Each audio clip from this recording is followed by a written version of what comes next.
मैं आपको सुनाने जा रहा हूं अपनी मंडली के सदस्य जमशेद कमर सिद्दीकी की लिखी कहानी सफेद फूल पार्ट 4। इस कहानी के पहले 3 हिस्सों में आपने सुना, एक लड़का 3 साल के लिए पढ़ाई करने इंग्लैंड जाता है। एक लड़की शिरीन, जिसे वो अपनी प्रेमिका मानता है, हर महीने उसको एक खत भेजती है। जब वो लौटता है तो उसे पता चलता है कि शिरीन तो 3 साल पहले ही दुबई चली गई थी।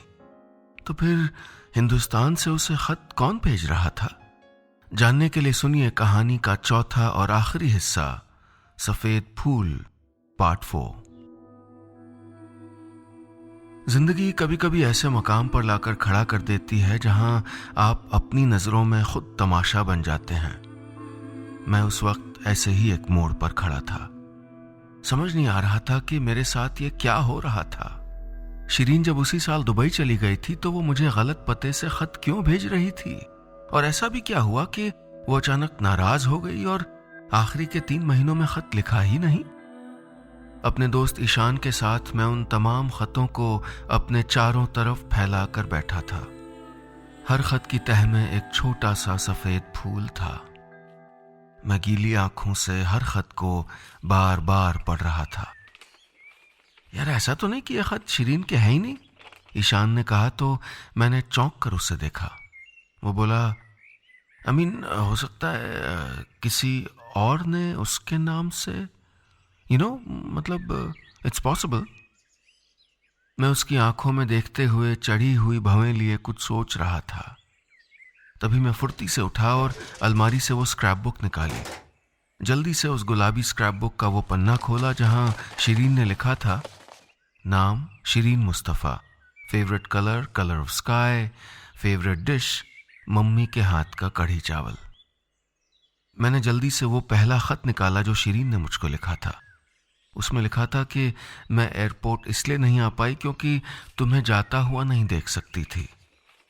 उस खत की और स्क्रैप बुक की राइटिंग को आमने सामने रखकर मिलाया और 2 ही पल लगे ये पता करने में कि दोनों राइटिंग बिल्कुल अलग थीं। मेरी आंखों की पुतलियां कांपने लगीं।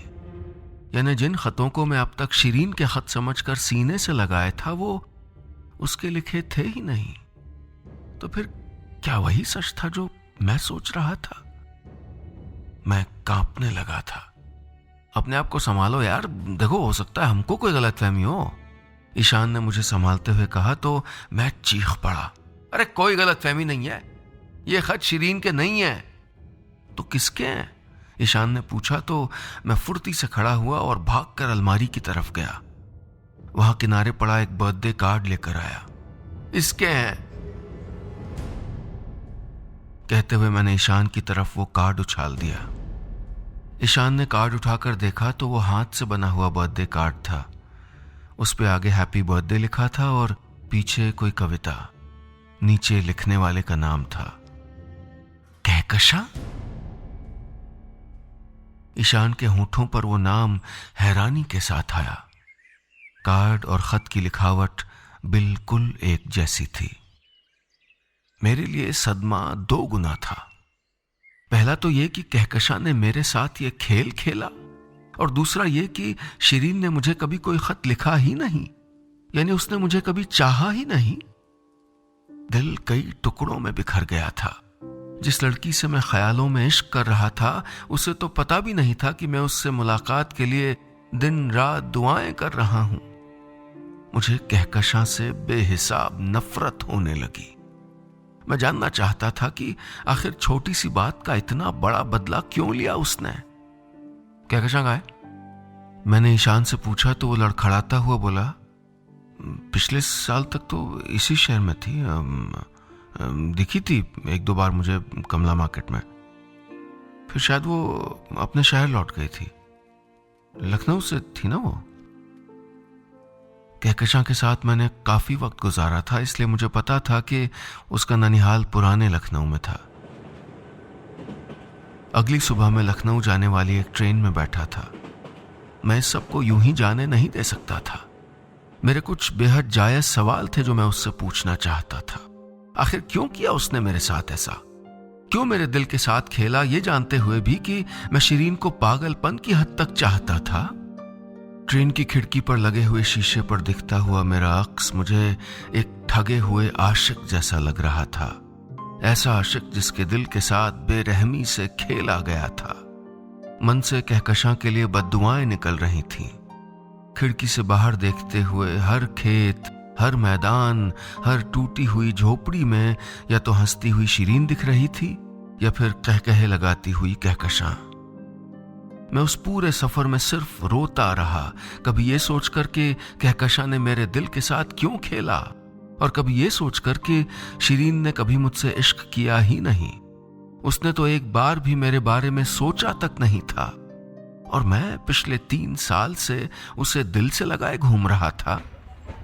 एक तवील और बेहद मुश्किल सफर के बाद ट्रेन लखनऊ रेलवे स्टेशन पर रेंगने लगी थी। ट्रेन को प्लेटफॉर्म पर ठहरते हुए कुछ वक्त लगा। शाम का वक्त हो गया था। रेलवे स्टेशन के बाहर आकर मैं कहकशां के घर के लिए निकल गया।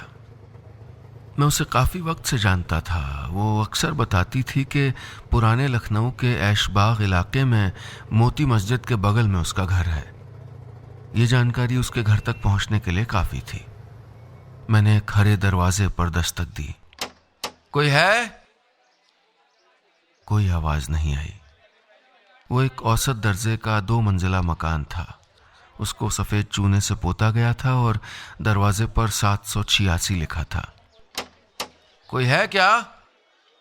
मैंने दरवाजे पर दोबारा दस्तक दी। इस बार दरवाजा एक आहट के साथ खुला तो सामने एक बुजुर्ग थे।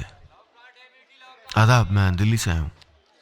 वो बुजुर्ग शख्स दिल्ली सुनते ही मुझे यूं देखने लगे जैसे मेरा ही इंतजार कर रहे थे। उन्होंने सफेद कुर्ता पैजामा और टोपी पहनी हुई थी। वो मुझे देखते रहे।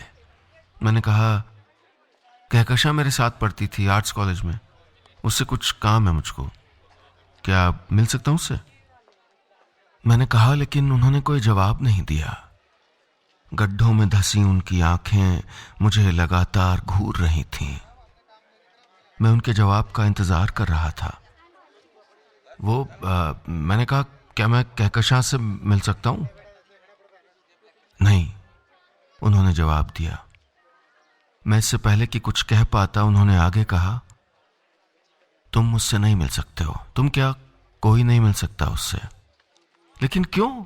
मैंने हैरानी से पूछा तो वो बोले, क्योंकि मुर्दे मुलाकात नहीं करते। उसके लफ्ज मेरे कानों में गूंज रहे थे।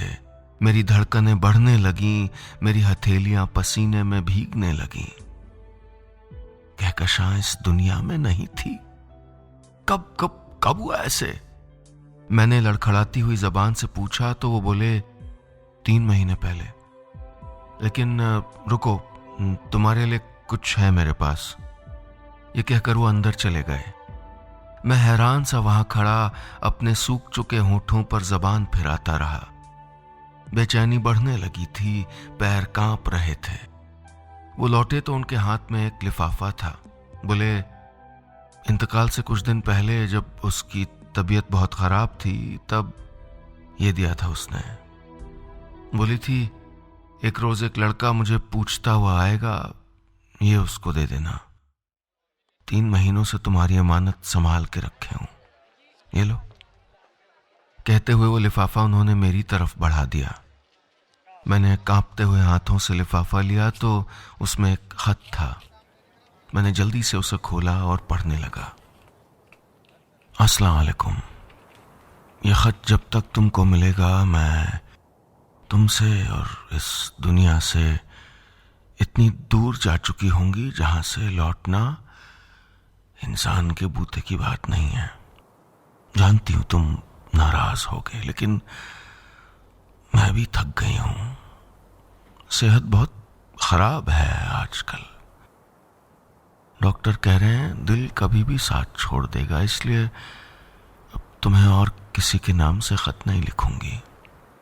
हाँ, ये आखिरी चिट्ठी इस बार अपने नाम से तुम्हारे लिए लिखकर अब्बा की अमानत में छोड़ रही हूं। अगर तुम ये पता करने आए हो कि मैंने ऐसा क्यों किया तो उसका जवाब है कि मैंने सिर्फ इसलिए किया क्योंकि मैं नहीं चाहती थी कि तुम किसी किसी ऐसे इंसान के लिए अपनी जिंदगी, अपना फ्यूचर, अपने पेरेंट्स की हसरतों को ठोकर मार दो जिसके लिए तुम मोहब्बत नहीं, सिर्फ सिर्फ वक्त गुजारने का जरिया हो। तुम्हारे जाने के बाद तुम्हारे घर गई थी मैं। अम्मी ने वो पहला खत दिखाया था जिसमें तुमने उनको लिखा था कि तुम्हें वहां रहना अच्छा नहीं लग रहा, तुम वापस आना चाहते हो। तुम्हारे अम्मी अब्बू नहीं जानते थे, लेकिन मैं जानती थी कि तुम्हारी बेचैनी की वजह क्या है। मैंने बात की शिरीन से और तुमको खत लिखने को कहा था, लेकिन उसको कोई फिक्र नहीं थी। कुछ रोज बाद ही वो वापस दुबई लौट गई थी। मैं जानती थी कि अगर शिरीन खत नहीं लिखेगी तो तुम बेचैन रहोगे। मुमकिन है पढ़ाई अधूरी छोड़ के लौट आओ। इसलिए मैंने शिरीन के नाम से खत लिखे, ताकि तुम कम से कम अब्बा के कर्ज से झुके हुए कंधों का कुछ सिला तो दे सको, उनके अधूरे ख्वाब तो पूरे कर सको। पता नहीं मैंने सही किया या गलत, लेकिन तुमको मुझे माफ करना ही पड़ेगा, क्योंकि मुर्दों के लिए तो सिर्फ मगफिरत की दुआ ही की जा सकती है। अपना ख्याल रखना। तुम्हारी मरहूम कहकशां। कागज मेरे कांपते हुए हाथ में फड़फड़ा रहा था। मेरी आंखों से टपकते हुए कतरे उस खत पर थे। मैं कुछ भी कहने की हालत में नहीं था, सिवाय ये कि सुनिए, आप मुझे कहकशां की कब्र तक ले चलेंगे प्लीज। मैंने कहा तो उन बुजुर्ग ने हाँ में सर हिलाया और फिर उसी घर के करीब बने ऐशबाग इलाके के कब्रिस्तान ले गए। वहां पेड़ों और झाड़ियों से घिरी हुई उस ऊंची नीची जमीन पर दूर तक सिर्फ और सिर्फ कब्रें थीं। एक पगडंडी पर चलते हुए वो मुझे कुछ महीने पुरानी एक कब्र के पास लेकर गए और इशारा किया। उस सफेद कब्र पर उर्दू में लिखा था, कहकशां खान। मैं लौट कर आऊंगा तो कहकशां से इस तरह मिलूंगा, ये मैंने नहीं सोचा था। मैं कब्र पर टिक कर रोता रहा, बेतहाशा, बेहिसाब, तब तक जब तक मेरे सारे गुनाह, मेरी सारी गलतियां आंसुओं में धुल न जाएं। उस कच्ची कब्र पर गिरती मेरे हर आंसू की बूंद फौरन जज्ब हो जाती थी, जैसे कहकशां मेरे आंसुओं को पोंछ रही हो। सिवाय रोने के और हो भी क्या सकता था। मैं बहुत देर तक उस कब्र पर सर टेक कर सिसकता रहा और कहकशां से अपने गुनाहों की माफी मांगता रहा, लेकिन अब उसमें इतनी भी कुव्वत नहीं थी कि वो मुझको माफ कर पाती। वो सारे खत जो उसने मुझको लिखे थे उसकी निशानी बन गए थे मेरे लिए। रोते हुए मेरी नजर कब्र के सिरहाने बाईं तरफ उगाए कुछ जंगली घास और फूलों पर पड़ी तो मैंने देखा कब्र की मिट्टी से एक सफेद फूल झांक रहा था। बस इतनी सी थी ये कहानी।